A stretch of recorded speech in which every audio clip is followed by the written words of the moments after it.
Então vamos lá? Compartilhe a live se vocês puderem. E agora eu vou entrar no assunto. Mitos ou verdades sobre proteção respiratória? Existem muitas coisas que são faladas aí, né? E muitas coisas que circulam pelo... Agora a gente vê muita coisa pelo WhatsApp. Assim como eu vejo circulando informações falsas, ou que não tem fundamento, ou distorcida, eu sei que vocês... É, eu sei que vocês também passam com isso em alguma área da SST, alguma coisa que vocês dominam mais, que vocês têm mais começou a falhar agora. Começou, semana passada foi maleabilidade que eu não conseguia falar. Maleabilidade, vocês me ajudaram e eu consegui, né? Agora é família. Ai, meu Deus do céu. Gente, o que tá acontecendo? É mais familiar pra vocês, tá? Então a gente acaba vendo aí nas redes muitas coisas distorcidas, né? Que a gente fala, nossa, nada a ver isso, né? De onde tiraram isso? De onde vem essa informação, né? Oi, Paiva, seja muito bem-vindo também. Que bacana, gente. Ó, essa gente boa aqui na live. Obrigada também por compartilhar a live, né? E lembrem de deixar as perguntas de vocês na caixinha, tá? Coloquem aí o que vocês já ouviram falar, o que vocês têm alguma curiosidade para eu comentar também. Eu separei algumas verdades e mentiras aqui para discutir com vocês. E em tempos de pandemia, né, principalmente aí do ano passado para cá, quando muitas informações começaram a ser distribuídas pelos grupos de WhatsApp, né, por vários meios de comunicação, muita coisa distorcida, né, muita coisa. Então, se for para falar de tudo que a gente viu, acho que falta tempo e até memória para ver tudo que a gente que rolou por aí, né, que rolou por aí, tá? E uma coisa que eu sempre digo, né, pessoal, é que a gente sempre tá na mão de alguém sobre o assunto. Eu tava conversando sobre isso com o Paiva, se eu não me engano, esses dias. Acho que foi isso, né, Paiva? Olha só, quando a gente vai no médico, a gente confia que ele vai dar um bom diagnóstico correto, indicar um bom medicamento, porque nós somos da área técnica, não estudamos, né? Não sei se nós somos da área técnica, não temos capacidade técnica, conhecimento para dizer se ele está dando o diagnóstico certo, orientando o correto, medicação correta. Então a gente sempre está confiando num profissional. Quando eu chamo um arquiteto, se eu chamar um arquiteto na minha casa, né, um decorador, enfim, ele vai fazer o projeto de iluminação, eu acho que tá tudo certo, já aconteceu isso comigo, né? E depois eu acabar olhando e falar, eu vi que isso aqui não tá certo, a iluminação bem em cima da cabeça, deixa sombra nos olhos, enfim. Então a gente começa a ver, nossa, eu contratei um profissional e acho que talvez eu achando que ele sabia muito sobre aquele assunto e ele errou. Então isso acontece em todas as áreas, né? A gente sempre confia em um outro profissional que ele nos oriente de forma correta. Então essas coisas de mito, verdade, é comum em todas as áreas da nossa vida, né? Em todas as áreas da nossa vida. Oi, Geraldo Aragão, seja bem-vindo. Newton, Lorival, um beijo, Lorival. Olha que bacana, tá? Então, em todas as áreas da nossa vida, isso é comum. A gente acaba confiando em um outro profissional que ele entende daquele assunto. E se ele fala A, a gente acha que é A, né? Se a gente for também questionar tudo e atrás de tudo é complicado, tá? Então, né? Eu sempre falo uma coisa importante, que foi uma coisa que eu aprendi visitando várias empresas e várias indústrias e vários grupos de trabalho, né? Ninguém sabe tudo, ninguém sabe tudo. Mesmo que eu encontre um excelente engenheiro, tem vários profissionais aqui que são minha referência em SST. Falando em referência, olha Júlio Botelho entrando aqui, né? Júlio na área, que bacana também. M16 SST também, o Wellington, muito bacana. Olha a Lenilda me ajudando. Familiaridade. Gente, vai ter sempre ter alguém aqui para me ajudar as palavras que travam, né? Eu tenho um pouco de problema de dicção, vocês já perceberam isso, né? Sempre foi. E tá na hora de resolver isso, de procurar um profissional, uma fonoaudióloga para melhorar aí algumas coisas que eu tenho que travam, principalmente quando eu tô empolgada para falar e não vai, né? E não vai. Então vamos lá. Júlio. Obrigada, Júlio. Isso é o título que vocês que colocam, né? Olha só. Então a gente sempre confia em outro profissional. Então quando eu comecei a perceber, né, que eu visitava empresas, SESMIT, com baita profissionais, com profissionais assim, referência, muito dedicados, né, muito esforçados e tal, o que eu sempre percebi? Que ninguém sabe tudo. As pessoas podem ser muito boas no assunto, ser especialistas no assunto, mas a gente sempre tem que ter as referências de quem procurar. Por exemplo, né, se eu quiser entender alguma coisa sobre perícia, insalubridade, se eu quiser saber sobre empregabilidade, eu vou falar com quem? Com o Júlio Botelho, né? Com o Júlio Botelho. Então, a gente tem as nossas referências dentro da SST, né? Isso que é interessante, a gente saber a quem recorrer se eu precisar de uma informação de qualidade, certo? Saber se aquilo realmente é verdade, se é mito ou se é verdade. Então, agora entrando nesse assunto, né, mito ou verdade, eu separei algumas coisas aqui pra gente conversar e eu vi que já tem coisas na caixinha de pergunta.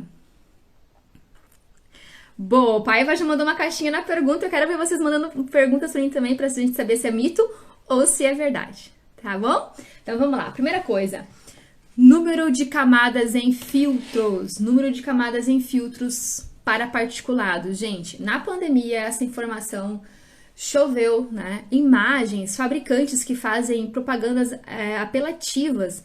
Quando eu olho para a embalagem do equipamento e vejo ali, né? A imagem, o desenho de várias camadas e falando PFF2 com 4 camadas, 5 camadas, gente, só de olhar essa imagem eu já tenho uma descrença sobre o produto, tá? Muito apelativo. Quem realmente entende de proteção respiratória sabe que eficiência de equipamento não tem a ver com o número de camadas desse filtro, tá? A estrutura de um filtro mecânico, né, é por um tecido não tecido, né, porque as fibras não são orientadas de um modo organizado, né, sobrepostas de forma aleatória, então, mas essa estrutura, esses filtros mecânicos, eles podem ter 1, 2 camadas sim. Quantas camadas? O número de camadas que o fabricante precisar, né, para conseguir alcançar a eficiência nas normas de ensaio. Então, quem diz a eficiência de um equipamento, né? Como é que a gente vai saber se ele tem uma eficiência para ser uma PFF1, se ele tem uma eficiência para ser uma PFF3? Não é o número de camadas. Aliás, o número de camadas pode ser número de camadas muito alto, 4, 5 camadas, 3, 4, 5, pode ser inclusive sinônimo de resistência respiratória, um filtro mais pesado, um filtro que vai gerar um certo desconforto para o nosso usuário, tá? Então, falar de número de camadas de filtros mecânicos para falar que esse equipamento tem uma eficiência X é muito apelativo, tá?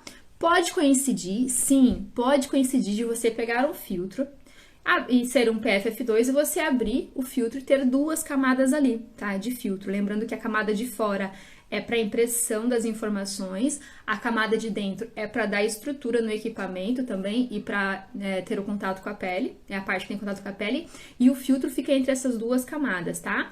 E aí o filtro, quando você encontra o filtro, ele pode ter 2 camadas e ser um PFF2.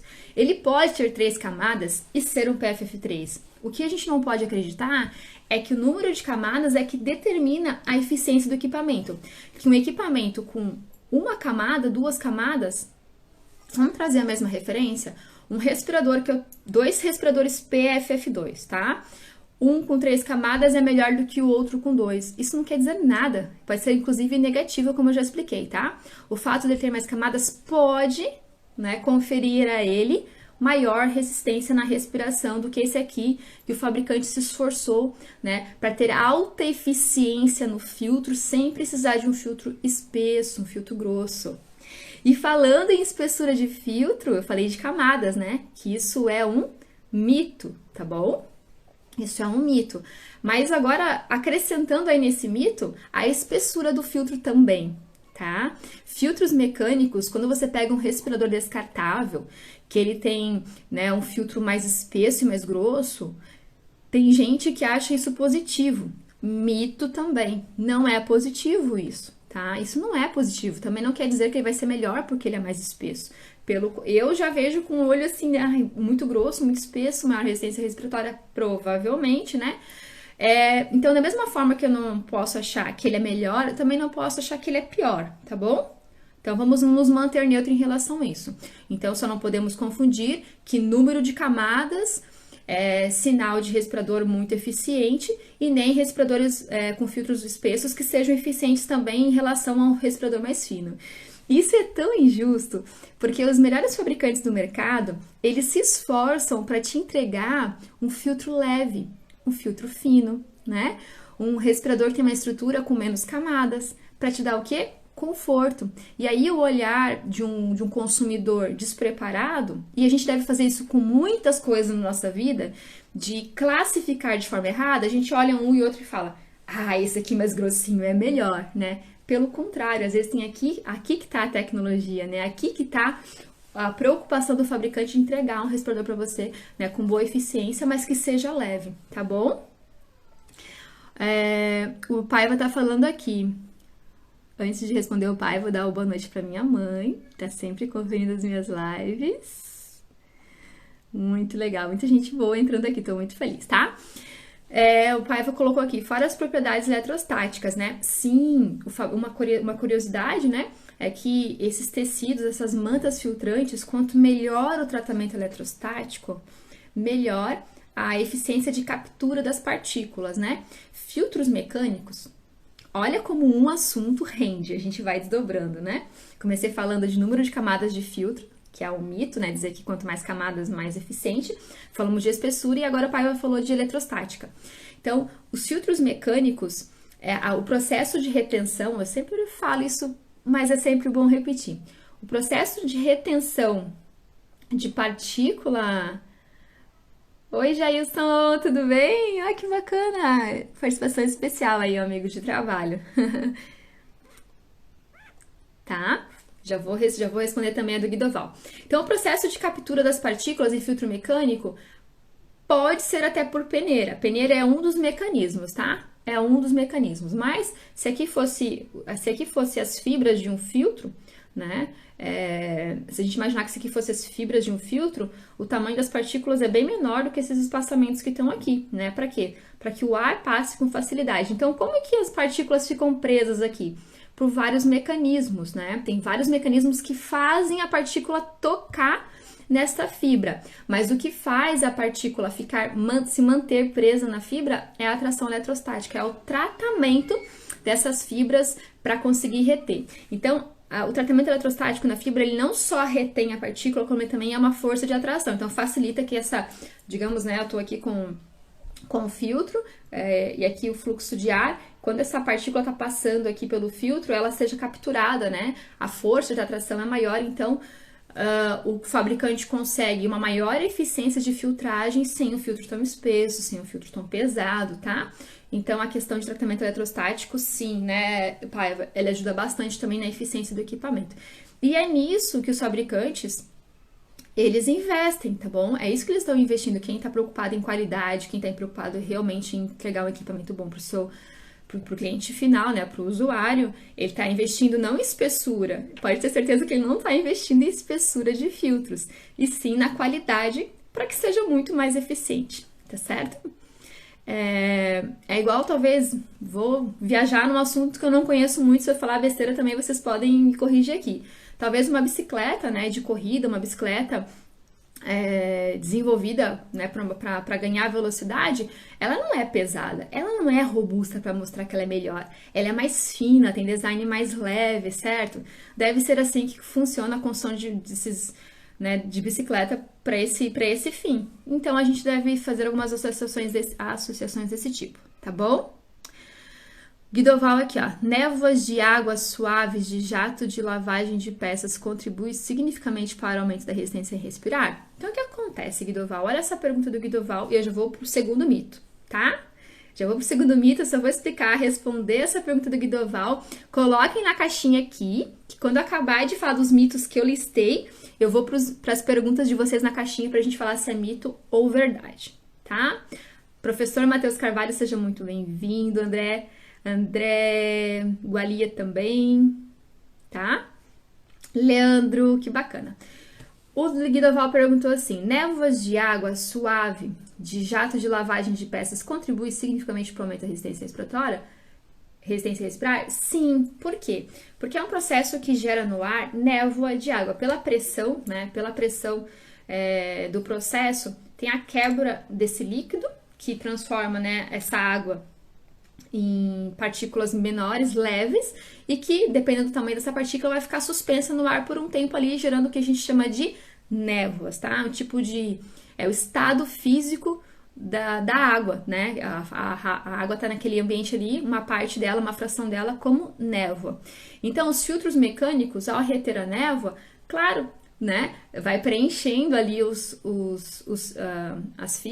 filtro e ao preencher aumenta a resistência respiratória. Inclusive, resistência respiratória é um dos sinais de saturação de filtro, seja por névoa de qualquer líquido, seja por poeira, seja por fumos, seja por fibras, tá? É o que tá ali sendo filtrado pelo filtro para particulados que a gente tá falando, tá certo? Então, agora com vocês eu falei sobre Lu, seja bem-vinda, Marcos Trindade, Tassiane, que legal, sejam bem-vindos, tá? Falei sobre o primeiro mito, que é o número de camadas. Acabei acrescentando ali também a espessura da camada dos respiradores, não tem a ver com eficiência, pelo contrário, né? Agora vamos para outro, tá? Cartucho, filtros químicos ou cartucho, como vocês preferirem falar, né? Os cartuchos, filtros químicos, todo cartucho é um filtro químico, né? Todo filtro químico, ele tá na estrutura de cartucho. Filtros químicos multigases são melhores do que um filtro específico, porque ele é multigases.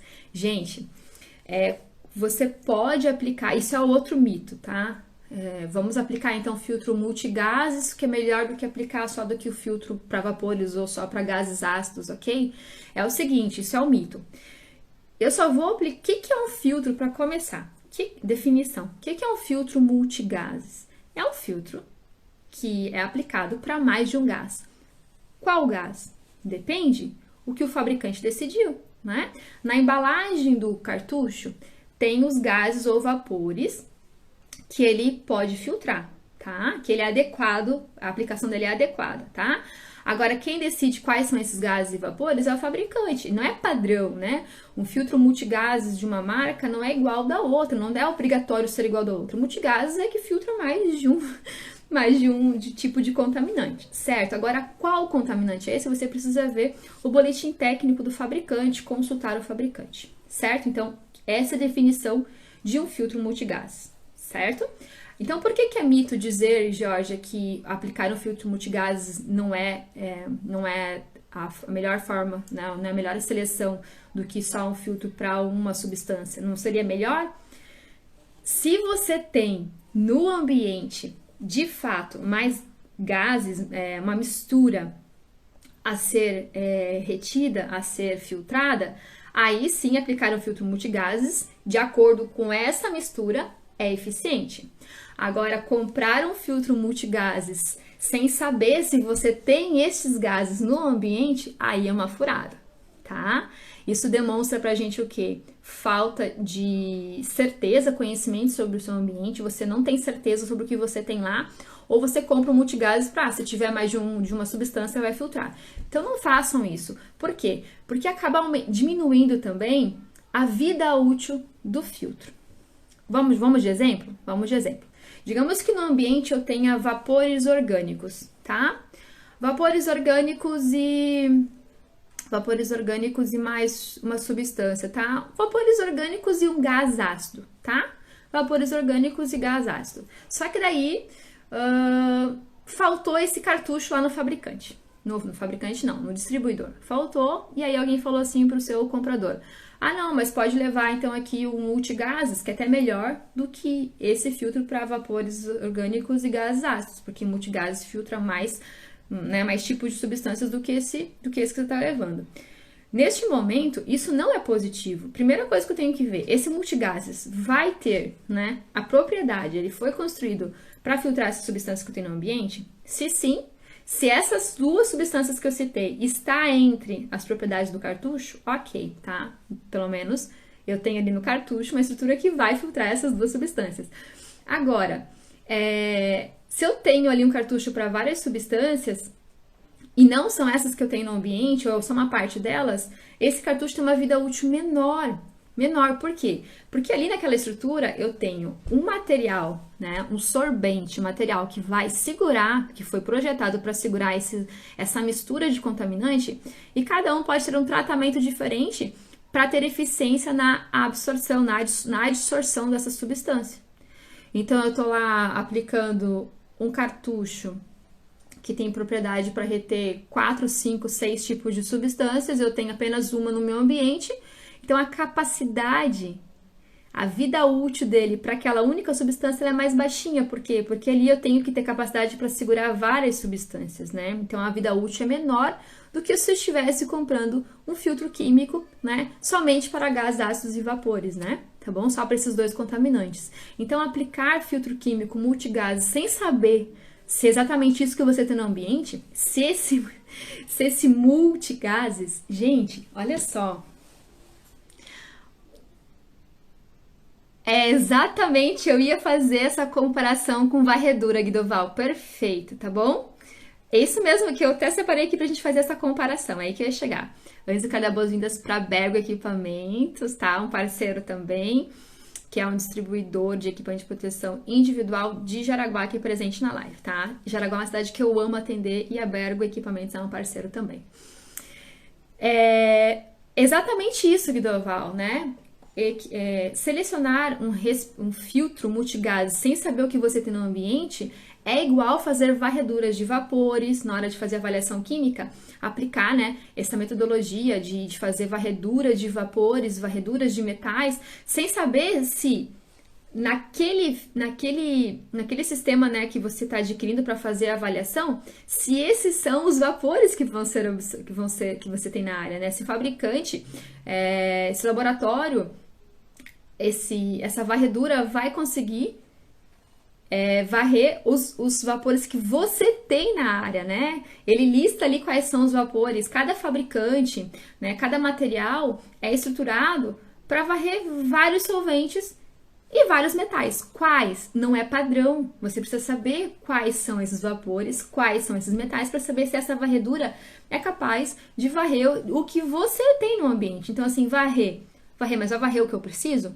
né? É a mesma coisa os filtros químicos para multigases. Multigases, mas que gases? Porque eu preciso, ok? Porque além de ser porque eu preciso, e isso quem define é o fabricante, né? Como eu falei, não é padrão, o cartucho não é padrão, ele vai colocar multigases para os gases que ele achar interessante, ele vai fazer a combinação que ele achar interessante. Cada fabricante vai fazer a sua combinação, né? Então verifique se aquela combinação que ele fez é a que você precisa, senão é um tiro no pé, como o Guidoval falou, tá?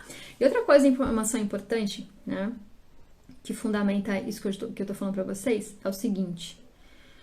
Quando a gente fala de filtro químico multigases, né, a gente tem uma limitação nos filtros químicos. Filtros químicos não filtram todos os gases e todos os vapores, tá?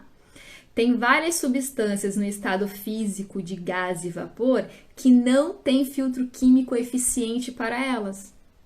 Então, por isso a importância de você conhecer o que você tem no ambiente para saber se há meio filtrante para essa substância.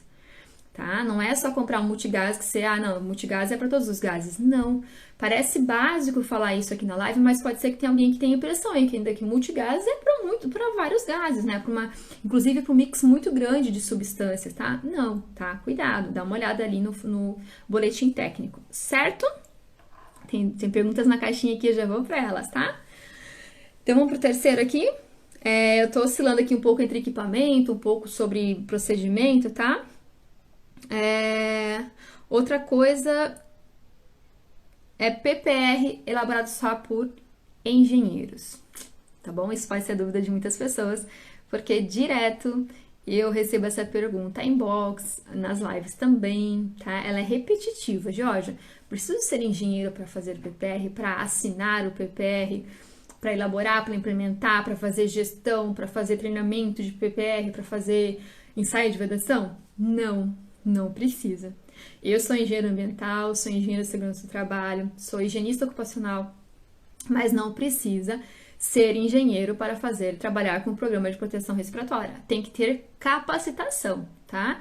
De preferência um profissional da área, né, que entenda do contexto de saúde e segurança do trabalho, tá bom? Mas que tenha capacitação em programa de proteção respiratória. Isso é que vai tornar você habilitado para trabalhar com proteção respiratória, fazer treinamentos, ensaios de vedação, tá bom? Para você tem que ter habilitação naquele serviço que você vai prestar, tá? Agora, não precisa necessariamente ser engenheiro, é uma coisa que as pessoas têm muita dúvida. Ah, mas eu não sou engenheiro. Não precisa, tá bom? Não precisa. Vamos para a próxima? Ensaio de vedação por amostragem. Gente, eu tenho uma raiva dessa informação pior, não é só informação, né? É uma prática, né? Algumas pessoas lançaram no mercado que pode fazer ensaio de vedação por amostragem. Gente, isso é o maior absurdo. Acho que esse é um dos maiores absurdos. Eu acho que esse é um dos maiores absurdos que eu escuto na proteção respiratória. Vocês querem dividir comigo aí alguma coisa absurda que vocês já ouviram, que vocês sabem que é mito? Pode colocar aí pra gente conversar, tá? Acho que esse é um dos maiores absurdos que eu escuto na proteção respiratória, que mais me deixa revoltada, tá?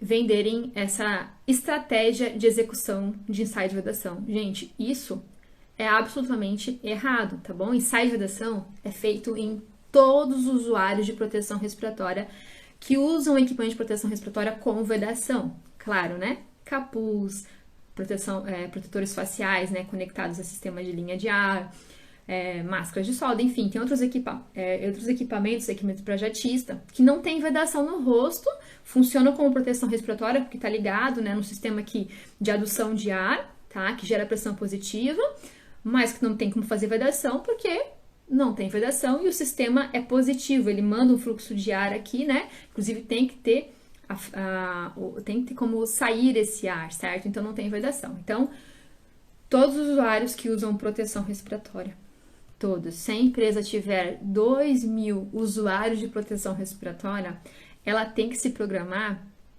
com vedação, né? Então, semifacial descartável, semifacial com manutenção, respiradores faciais, todos eles entram no ensaio de vedação. Então, se a empresa tiver 2.000 funcionários, ela vai ter que se organizar para que ao longo do ano, né, no período correto, no mínimo a cada 12 meses, esses 2.000 funcionários anualmente passem pelo ensaio de vedação. Mas, Jorge, dá muito trabalho? Claro que dá. Claro que dá. Mas, eu sempre falo, quando você coloca a proteção respiratória, você tem que saber disso, né? Ainda foi um post meu hoje. Se a gente não consegue eliminar vários processos, é quase que impossível eliminar o risco respiratório. Tem uns processos que já é inerente o risco respiratório ao processo, né? Outros, se a gente conseguir trabalhar, né, mudando o produto ou com algum sistema ali de controle, a gente consegue eliminar o EPR, o equipamento de proteção respiratória, né? Mas quando a gente não consegue, a partir do momento que você escolhe botar a proteção respiratória, que é sua alternativa, né, temporária ou não, essas medidas elas entram junto, é um casamento, tá? Então sim, é em todos os funcionários. Então, se tiver 2.000 é 2.000, se tiver 50 são 50, tá? Todas as pessoas passam pelo ensaio de vedação. Outra coisa aqui, falei de ensaio de vedação por amostragem, né? Vou finalizar, vou fazer a última aqui, tá? Segura firme aí que eu tenho perguntas na caixinha aqui pra gente discutir, eu adoro isso. Vida útil definido pelo fabricante. É uma mania, mito, já falo aqui, já trouxe mito, acho que não trouxe nenhuma verdade pra gente conversar aqui, tá? Vida útil definida pelo fabricante. Gente, sejam profissionais. O que eu desejo pra vocês? Eu desejo que vocês se capacitem. Talvez não pra ser, né, não quero trabalhar com proteção respiratória, tá tudo certo, né? Quero trabalhar com altura, quero trabalhar com outro assunto, ok? Mas se capacitem para não depender de uma embalagem de produto, tá? Para não ser aquele profissional que precisa ver exatamente escrito uma orientação para achar que está correto. Por que a gente tem o programa de proteção respiratória? Porque o programa de proteção respiratória é algo que você constrói para a sua empresa. Tem alguns procedimentos normativos dentro do programa de proteção respiratória, mas outros vão respeitar o fluxo, a dinâmica, o tempo de trabalho da sua empresa, dos seus trabalhadores. Então, dizer que vida útil do respirador tem que ser de acordo com o que o fabricante disse, isso demonstra que você não tem programa de proteção respiratória, tá bom? Cuidado com isso, porque quem garante, né, falar que o respirador pode ser usado por um dia, por 8 horas, pode ser muito. Ah, Jorge, mas eu vi na embalagem do respirador que pode ser usado por um dia ou por 8 horas. E se o colaborador danificar o equipamento nos primeiros 10 minutos, se ele pegar o equipamento para soldar, né, o respirador para solda, e chegar na área, né, na posição de trabalho, nos primeiros 10 minutos ele, né, caiu uma partícula ali, queimar e perfurar o filtro, já não é mais um dia, nem 8 horas, né? Foram 10 minutos, já tornou impróprio o equipamento. Se ao tirar e colocar já não é mais capaz de vedar, se tornou impróprio, não importa quanto tempo. Se é um dia muito quente, né, atividade quente, ou o teu colaborador foi para uma região quente fazer atendimento, né, que o dia suou demais, pode ser que ele tenha que trocar 4 vezes de respirador num único dia. Então, assim, Jorge, na embalagem diz a vida útil, tá? Quem tem PPR não vai pela embalagem, tá bom? Claro que pode coincidir da rotina dos usuários, que coincida, né, que a troca seja em torno de um dia. Quase sempre é com um dia, quase sempre. 90% das vezes eles trocam com um dia, mas eles respeitam as minhas orientações do treinamento, que eu passei no treinamento, eles sabem avaliar o próprio equipamento, e sabendo avaliar o equipamento, quando eles julgam que o respirador está na hora de trocar o filtro, coincide de ser um dia, igual o fabricante disse. Ok, tá tudo certo, tá bom? Ou então, uma dica, você pode estipular como prazo máximo de utilização aquele que o fabricante colocou no boletim técnico dele. Respirador descartável, usar por um dia. Tá bom. Então, se você quer respeitar, ter essa referência, coloca o máximo um dia, mas deixa o teu colaborador livre para trocar a hora que ele quiser esse filtro. Se for com 10 minutos, se ele estiver sentindo resistência respiratória e achar que isso já é um motivo de desconforto, ele pode trocar, tá bom? Então, só que não fiquem ancorados em embalagem dos equipamentos, tá? O fabricante não tá dentro da tua empresa, o fabricante não conhece o João, o Marcos, tá? Que pode ter uma atividade mais intensa, que um tem uma atividade mais leve, outro mais intensa, tem a frequência respiratória mais baixa, outro mais alta. A gente não sabe dessas particularidades, entendeu? Então, isso é uma coisa que eu vejo as pessoas querendo se ancorar, sabe? Mas olha, vida útil, mas o fabricante, isso é fácil, o fabricante disse que é um dia na embalagem, gente, né? Eu tô tentando aí, acho que alguém responda, faça um trabalho para mim que eu não tô querendo fazer, né? Que é saber quais são os critérios de descarte para eu ensinar meu colaborador, para que ele possa olhar para o equipamento ou sentir o equipamento e falar, não, agora não tá mais nas condições, eu vou descartar, certo? Então, não fiquem ancorados à embalagem de equipamento, porque isso é mito também, tá bom? Ficou aqui mais alguma coisa? Uma coisa que eu queria comentar com vocês, antes de ler aqui as perguntas da caixinha, essa vai ser bem rapidinho, prometo. É o seguinte, uma coisa que eu acho que é um pouco distorcido, tem pessoas que acham que o filtro mecânico que está colocado com o filtro químico é chamado de pré-filtro, ele está ali só como pré-filtro, tá? Quando a gente tem um filtro combinado, ou seja, né, o filtro químico e o filtro mecânico sendo usados ao mesmo tempo, esse filtro mecânico, que geralmente é a parte fibrosa, a parte que parece tecido, né, dessa combinação, as pessoas chamam, isso aqui é um pré-filtro. Tá tudo bem se você falar pré-filtro, mas sem julgar que ele tá ali só como pré-filtro, tá? Filtro mecânico combinado com filtro químico, ele não tá ali só para fazer a pré-filtragem. Ele tá ali porque ele é a única estrutura do cartucho, do filtro, responsável por capturar materiais particulados. E o filtro químico é a única estrutura dessa combinação responsável por capturar as moléculas de vapores de gases. Então, não é um pré-filtro, tá? Ele tá ali para filtrar o que for particulado, enquanto o filtro químico tá ali para filtrar o que for gás e vapor, e cada um faz o seu papel, tá? Não é porque ele é pré-filtro que ele vai filtrar um pouco de gás e vapor para chegar aqui depois na estrutura química, né, do filtro químico, e filtrar o resto. Não, tá bom? Não. Então, pré-filtro, acho que ele pega esse nome porque geralmente ele fica, né, por fora, né? É a primeira estrutura que a gente encontra quando é filtro combinado, é colocado filtro, aqui tá o fluxo de ar, tá? Entrando. Geralmente a ordem é essa: filtro mecânico, filtro químico. É uma capinha, geralmente a gente coloca um sobre o outro e coloca uma capinha para segurar os dois juntos, né? Então esse filtro que tá aqui, a primeira camada que a gente encontra é o filtro mecânico. Mas ele não é um pré-filtro, ele é um filtro colocado em cima do químico porque tem que ter uma sequência, não dá para misturar os dois juntos, vai ter sempre uma sequência, alguma camada ali, uma sequência de camadas. Então cada um faz a sua função, tá? Não confunda o que é um pré-filtro. Muito legal, gente. Vamos ver as perguntas aqui? Olha, vou selecionar aqui, ó, na sequência, tá? Vou dividir com vocês. Esse negócio de caixinha é muito legal, né? É muito bacana. Todo mundo pode... A gente não perde, né? As perguntas que foram enviadas. Nos comentários eu acabo perdendo. O Hudson comentou: a licitação tipo menor preço ainda é impeditivo para aquisição de bons equipamentos? É que se a gente for por preço, né, Hudson, a gente acaba perdendo proteção respiratória, tem muita... Peraí, fugiu a palavra. O equipamento de proteção respiratória, quando a gente seleciona um respirador, quando a gente seleciona um filtro, se ele tiver a configuração correta, tá tudo certo, né? Digamos que eu preciso de um filtro PFF2 e por licitação vem um respirador PFF2 de baixa qualidade, aonde que eu quebraria isso, Hudson? No ensaio de vedação, tá bom? Porque primeira coisa, né? Tem umas coisas para ser respeitada nessa questão que o Hudson colocou, né? Uma coisa para ser respeitada.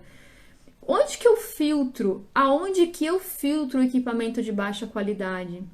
Aonde que eu filtro? Com o próprio PPR. O PPR vai me mostrar os motivos de omissão de uso, o PPR vai me mostrar os respiradores reprovando o ensaio de vedação, né? Então, se eu estou cumprindo com o PPR, o próprio PPR vai ser o filtro para os respiradores de má qualidade, tá, Hudson? Né? Então, o que eu acho interessante, Hudson? O que eu acho interessante? Primeiro, antes da empresa fazer a licitação do equipamento, tá? Primeiro faz um teste de quais equipamentos são aceitos pelos colaboradores, quais passam por um ensaio de vedação, depois você verificar qual que é o equipamento que tem a configuração correta para o seu ambiente e que foi aprovado pelos seus colaboradores durante testes e ensaios de vedação, aí sim joga por licitação, né? Para comprar aquele produto aí com menor preço, mas aquele produto que você já sabe que aprovou para a tua equipe. Agora, fazer compra por licitação só por especificação técnica, sem saber se mesmo vindo a especificação técnica correta, ele ainda pode ser que não esteja adequado para o rosto do meu colaborador, tá? Então, primeiro, cuidem com isso. Essa questão a gente responde com o PPR. Olha minha aluna dominando o PPR aqui, ó. Tá arrasando nesse perfil. Sigam ela, Ouro Verde Consultoria. Minas Gerais. Georgia, para o profissional que trabalha com solda, o PFF2 é o suficiente? PFF2, qual que é a indicação de utilização dos filtros classificação, né, com classificação de PFF2, tá?